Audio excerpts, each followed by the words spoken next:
अब बात करते हैं कि अगर हमारे पास आइसोटॉप्स हैं, ठीक है, तो आपको ये पता है कि भाई आइसोटॉप्स में क्या होते हैं, डिफरेंट मासेस होते हैं, डिफरेंट एटॉमिक मासेस होंगे, है ना।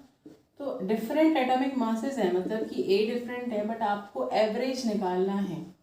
तो एवरेज किस तरीके से निकाला जाएगा, ठीक है। तो एवरेज हम निकालते हैं इनकी नेचुरल एबंडेंस के ऊपर, ठीक है, एबंडेंस के ऊपर, मतलब कि नेचुरली कौन सा आपका आइसोटॉप कितने रेशियो में या कितने परसेंट में प्रेजेंट है। For example like Cl35 and Cl37, ये आपका लगभग अगर 100% अबेंडेंस माना जाए इसको टोटल, तो 70% ये होता है और 25% नेचुरल अबेंडेंस इसकी इतनी है।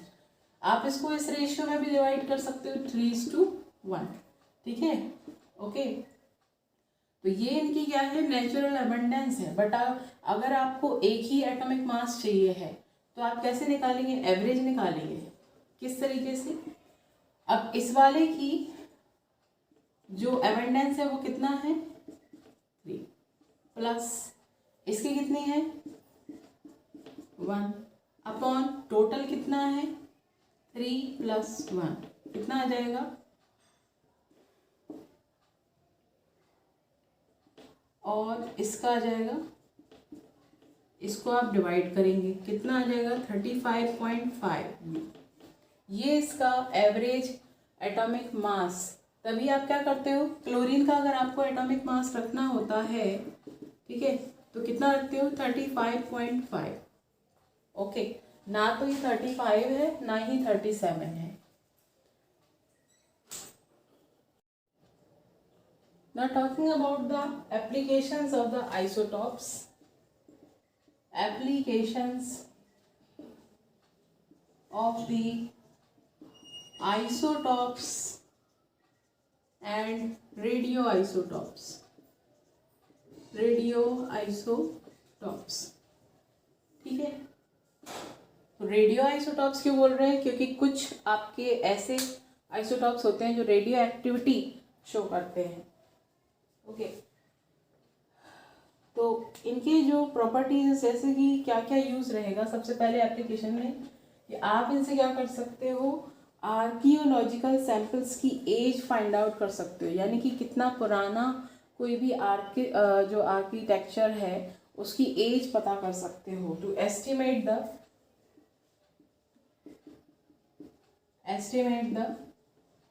एज ऑफ ओल्ड आर्कियोलॉजिकल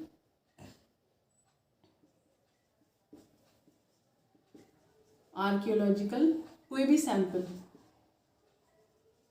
ठीक है। ये आप कैसे पता लगा सकते हो, तो कार्बन डेटिंग की हेल्प से आप इनका जो एज है by the use of carbon dating.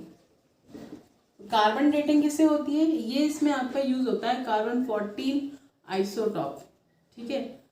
ये वाला आपका आइसोटॉप यहाँ पर यूज होता है फॉर द कार्बन डेटिंग। तो इसमें आप ये पता लगा सकते हो कि कितनी साल पुराना कितना ये होगा आपका कोई भी सैंपल। दूसरा है for the treatment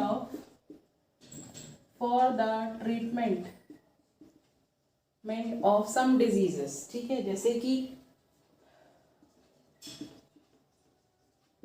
like first जो आप कहते हैं कि कैंसर के लिए सबसे ज़्यादा यूज होता है कोबाल्ट का एक आइसोटॉप CO60, यानी कि इसका जो एटॉमिक मास है वो कितना है 60 है। ये किसके लिए यूज होता है, कैंसर थेरेपी के लिए, कैंसर के लिए ये यूज होता है, ठीक है। तो ये क्या करता है, जो कैंसर कॉज सेल्स हैं उनको डिस्ट्रॉय करता है।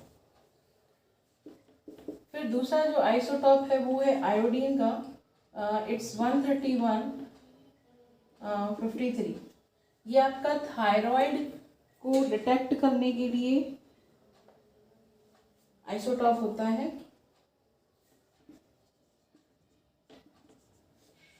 थायराइड डिटेक्टिंग, ठीक है। इससे आप थायराइड की स्टडी कर सकते हो, उनका थायराइड ग्लैंड में जो भी प्रॉब्लम है उसको आप स्टडी कर सकते हो, डिटेक्ट कर सकते हो। फिर नेक्स्ट है आपका ये सोडियम 24। इससे आप ब्लड में होने वाला जो सर्कुलेशन है उसको आप डिटरमाइन कर सकते हो, फाइंड आउट कर सकते हो। तो examining the circulation of blood, ठीक है, ब्लड सर्कुलेशन आप इसमें पता कर सकते हो। फिर नेक्स्ट है आपका, आप ग्लेशियर्स की एज फाइंड आउट कर सकते हो, या स्नो फील्ड्स हैं, कोई भी आपके इस तरीके से, तो find out the age of glaciers, ठीक है, या स्नोफील्ड्स, इन सब की आप निकाल सकते हो। नेक्स्ट है आपका डिटेक्शन ऑफ लीकेज,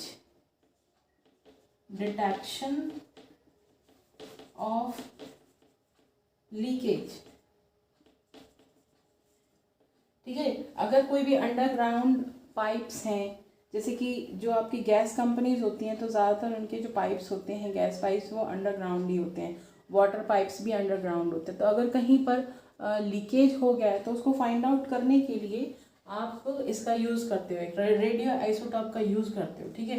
तो आपको क्या करना होता है कि जो पाइप है उसमें आप लिक्विड में आप कोई रेडियो एक्टिव आइसोटॉप उसको मिला देते हो, ठीक है, और फिर यहाँ से उसमें इंजेक्ट करते हो। तो कहीं से भी अगर लीकेज होगा तो वहाँ से वो रेडियो एक्टिव जो रेजेस हैं वो निकलेंगी, और उसे आप गीगर काउंटर से कैलकुलेट कर सकते हो।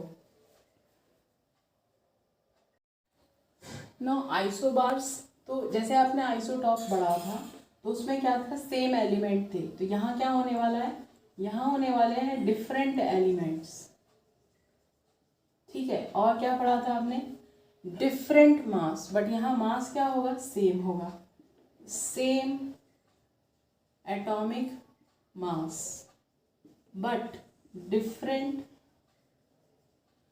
Atomic number. ये 3 पॉइंट हैं मेन, ओके। अगर किसी भी एलिमेंट के आपको डिफरेंट एलिमेंट हैं बट उनके जो मासेस हैं वो आपको अगर सेम मिल रहे हैं तो इसका मतलब क्या होंगे, वो आइसोबार्स। फॉर एग्जाम्पल लाइक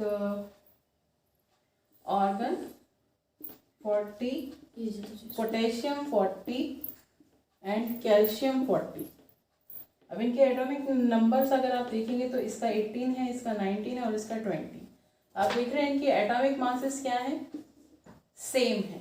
तो ये तीनों ही क्या होंगे, आइसोबार्स। तो अगर आप फाइंड आउट करो तो Z equal to electron is equal to proton, यहाँ 18 है, यहाँ कितना है 19 है, यहाँ 20 है।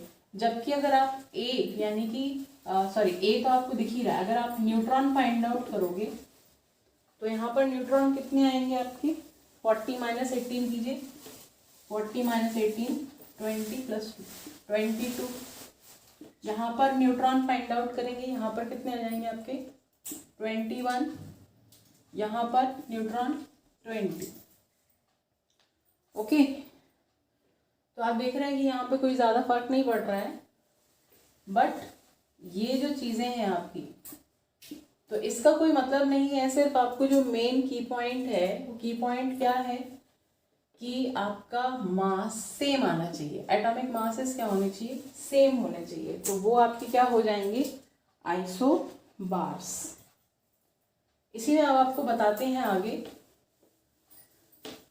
कार्बन डेटिंग, या रेडियो कार्बन डेटिंग भी बोलते हैं इसे, radio carbon dating. Radio carbon dating जो टेक्निक है, ये साइंटिस्ट विलियर्ड लिब्बी